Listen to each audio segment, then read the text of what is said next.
No livro do profeta Isaías, capítulo 6, versículo 1 diz: No ano em que morreu o rei Uzias, eu vi também ao Senhor assentado sobre um alto e sublime trono, e a orla do seu manto enchia o templo. Mais uma pergunta: como que o rei Uzias morreu? No livro de 2 Crônicas, capítulo 26, do versículo 16 ao versículo 21, fala sobre a morte do rei Uzias.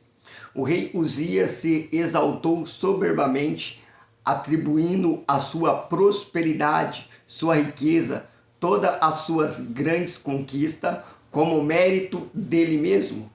Ele se esqueceu de dar todo o mérito a Deus.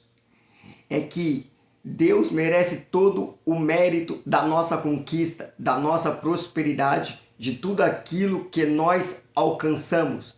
Mas, porém, o rei Uzias colocou tudo isso a mérito dele mesmo. Uzias também errou em oferecer incenso a Deus, na qual só o sacerdote poderia oferecer. Os sacerdotes tentaram impedir, mas mesmo assim ele insistiu e fez do jeito dele. Mas quando ele entrou dentro do templo da casa de Deus, ele foi acometido por uma lepra na testa, se tornou contaminado cerimonialmente.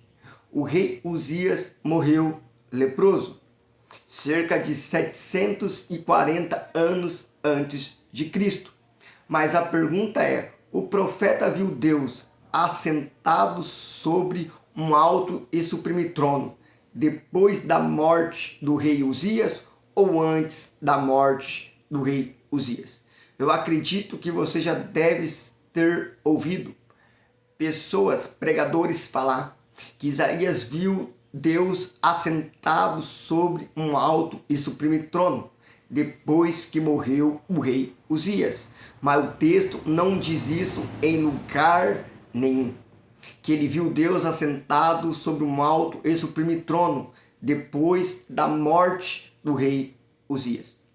O texto é bem claro em dizer que Isaías viu Deus assentado sobre um alto e sublime trono no ano em que morreu o rei Uzias, não depois que morreu o rei Uzias. Um exemplo: o profeta poderia ter visto no mês de janeiro e o rei Uzias poderia ter morrido em abril, e está no ano em que ele morreu.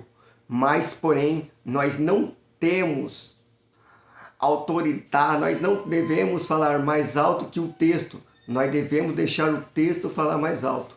E deixando o texto falar mais alto, diz: no ano em que morreu o rei Uzias, não depois que morreu o rei Uzias.